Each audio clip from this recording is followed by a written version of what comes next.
glutathione, it's a substance that appears in every single cell of your body. And in fact, it is essential to life. There have been over 175,000 medical and scientific publications on it.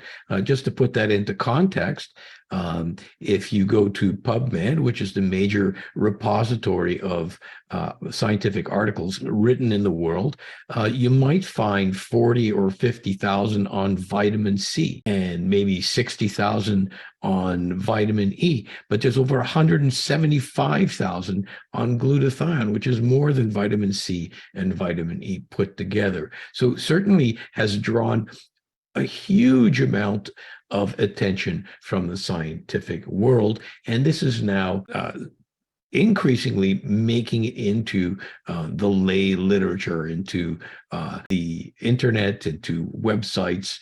And glutathione will soon become part of your everyday regular English language, the same way as a word like antioxidant or cholesterol, which used to be strange, now is used on a regular basis. Let me say that this is probably the most important slide that you're going to see tonight. You can't eat glutathione and expect it to raise your body's glutathione. It just doesn't work that way. When you eat glutathione, it becomes rapidly broken down in the digestive tract, and very little of it makes it into your cells. Glutathione is made within your cells. You can't take glutathione in from the outside. You need to make it yourself in your cells. And to do that, you need to give your cells the building blocks, the specific nutrients that the cell requires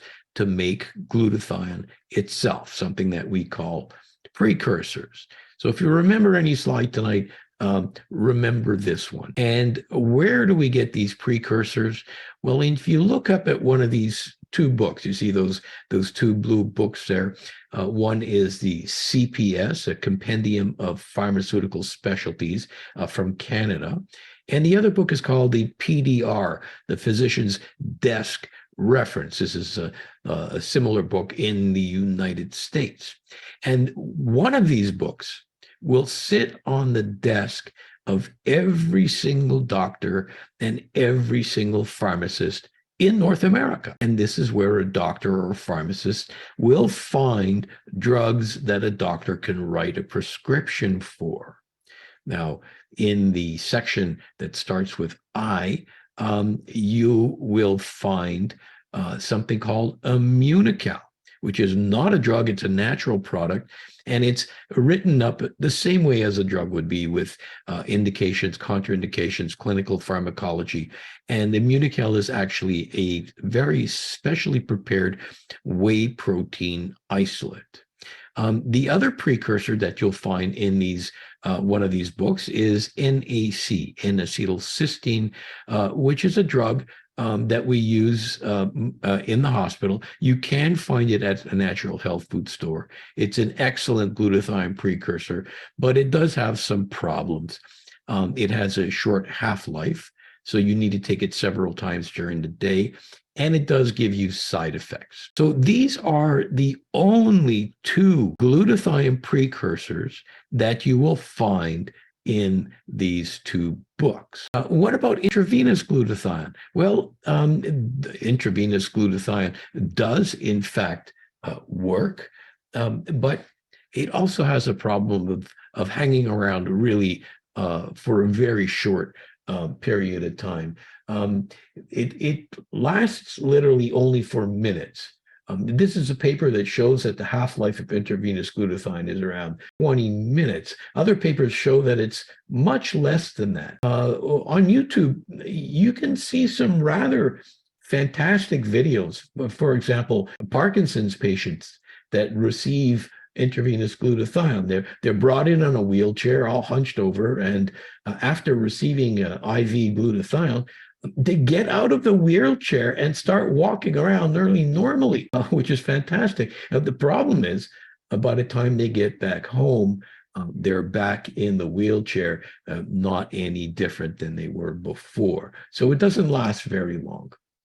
There are other mechanisms that are sold on the internet or in health food store that claim to raise glutathione. There are glutathione patches, there's topical glutathione, there's liposomal glutathione, and on and on and on. And none of these have really been well defined as a legitimate way of raising glutathione.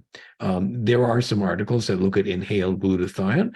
Those will work on the tissues that they touch. In other words, in your throat, in your bronchi, in the surface of your lungs, but it doesn't travel to the rest of your body. So just very briefly on the roles of glutathione, we talk about an idea. Glutathione, what a great idea.